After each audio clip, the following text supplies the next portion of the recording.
نور محمدی صلی اللہ علیہ وسلم کے حضرت آدم علیہ السلام کے تفویض کیے جانے کے بیان میں انسان کو خلیفہ بنا دیا گیا اور وہ اپنے نائب بنانے والے اللہ کی امانت نور محمدی لے کر عالم ناسوت میں جانے لگا، تو اس سفر کی ضروری تیاری کی جا رہی ہے۔ قاعدہ ہے کہ بادشاہ کسی کو اپنا نائب بنا کر کسی مہم پر بھیجتا ہے تو اس کے رخصت کرتے وقت بادشاہ بھی خود شریک ہوتا ہے۔ اسی طرح اب جب کہ انسان بنائے ہیں تو یوں تیاری کر رہے ہیں، عالم کن ہو جا کہہ کر پیدا کیا ہوں، مگر آدم کے پتلا بنانے کے کیچڑ کو میں اپنے ہاتھ سے خمیر کیا ہوں۔ یا یوں سمجھیے کہ لوگ جب عمارت بنواتے ہیں تو مزدوروں سے کام کراتے ہیں، اور جب خزانہ رکھنے کا وقت آتا ہے اس وقت مزدور کو ہٹا کر خود کیچڑ میں ہاتھ ڈال کر خزانہ رکھتے ہیں۔ اب وقت آ گیا ہے کہ نور محمدی صلی اللہ علیہ وسلم کو رکھیں، اس لیے تمام عالم کو تو فرشتوں سے بنوائے، آدم کو خود آپ اپنے ہاتھ سے بنا کر اس میں نور محمدی صلی اللہ علیہ وسلم کو مثل خزانے کے آدم علیہ السلام کی پیشانی میں رکھا۔ غرض کہ آدم علیہ السلام کا پتلا بنا، اس سوکھا ہوا پڑا تھا، ابھی اس میں روح نہیں بھری تھی۔ اس وقت کا واقعہ ہے کہ ابلیس نے آ کر نئی ہانڈی کی طرح بجایا تو وہ پتلا کھن کھن آواز دینے لگا۔ حقیقت میں یہ آواز کھن کھن نہیں تھی، بلکہ دوست کے سوا غیر کا ہاتھ لگنے سے وہ پتلا شور کر رہا تھا۔ روح کو اللہ تعالیٰ کا حکم ہوا اس پتلے میں چلی جا۔ روح لطیف خاک کے پتلے میں جانا نہیں چاہتی تھی۔ قاعدہ ہے کہ جب پرندہ جال میں نہیں جاتا تو دانہ ڈالتے ہیں، تب پرندہ جال میں چلا جاتا ہے۔ ایسے ہی چونکہ آدم علیہ السلام کی روح پتلے میں نہیں جا رہی تھی تو اللہ تعالیٰ نے نور مبارک کو مثل دانے کے آدم کی پیشانی میں رکھا۔ یہ دیکھتے ہی روح قربان ہو کر پتلے میں گھس گئی۔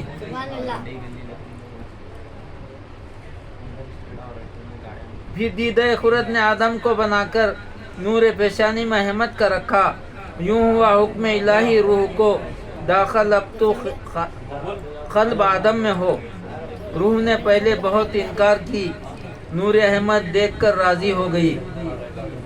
حضرت آدم علیہ السلام ہمیشہ اپنی پیشانی سے ایک باریک آواز سنتے تھے۔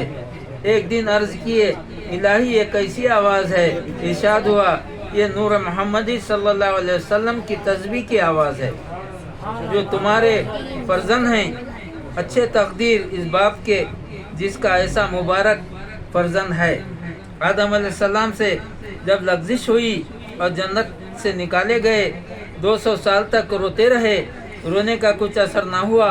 آدم کو خیال ہوا کہ عالم بالا میں محمد صلی اللہ علیہ وسلم کی ہر جگہ فضیلت دیکھا ہوں، ان کے وسیلے سے دعا کرنا چاہتا ہوں۔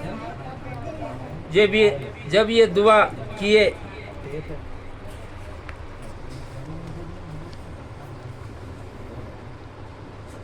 کہ بحق محمد ان یغفر لی، محمد صلی اللہ علیہ وسلم کے طفیل میں اے اللہ میرے گناہ معاف کر دے، مغفرت ہو گئی۔ آدم صفی اللہ سے جب خطا، حق نے جنت سے انہیں باہر کیا، اتنا روئے حضرت آدم نبی، اشک سے جنت میں سبزی ہو گئی۔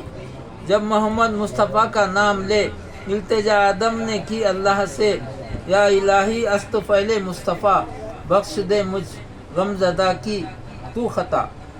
التجا یہ سن کے خالق نے کہا، آج آدم جو بھی ہم سے مانگتا ہے، سب کے سب اولاد کے عصیاں تیرے بخش دیتے ہم طفیل اس نام کے۔ الغرض وہ نور مبارک پتلے میں سرایت کر گیا. روح جسم میں جب پھرنے لگی، مٹی گوشت پوشت ہونے لگی. اس حالت میں آدم کیا دیکھتے ہیں کہ آسمان آراستہ ہے، نورانی تاروں سے جگمگا رہا ہے. آفتاب نور کا بقیہ نور ہے. زمین طرح طرح کے پھول اور پھل سے عجیب بہار دکھا رہی ہے. آدم علیہ السلام خیال کیے کہ یہ سارا کارخانہ کس کی قدرت کا ہے، کس کی قدرت کا بنایا ہوا ہے، کس حکیم کے ہاتھ کا جوڑا ہوا ہے. غیب سے آواز آئی، یہ کارخانہ ایک زبردست قدرت والے کا بنایا ہوا ہے. یہ سب آئینے ہیں محبوب حقیقی کو دیکھنے کے. اے نبی آدم، یہ تمہارے باپ آدم کی نسبت آدم کی سنت ہے کہ زمین و آسمان کو دیکھ کر ہماری معرفت حاصل کرو. الغرض آدم علیہ السلام جنت میں جدھر سے گزرتے سب ملائکہ اس نور کی برکت سے ان کو سلام کرتے، اور اسی نور کی برکت سے اللہ تعالی آدم کو تمام مخلوق کے ناموں کا علم دیا، مسجود ملائکہ بنایا. اس طرح یہ نور حضرت نوح، حضرت ابراہیم، حضرت اسماعیل کو ہر جگہ کام آیا. تھی بچی کشتی نوح کی اس نور سے، اور ابراہیم آتش سے بچے. پاس اسماعیل کے یہ نور تھا. ان کے بدلے میں خدا دمبا، ان کے بدلے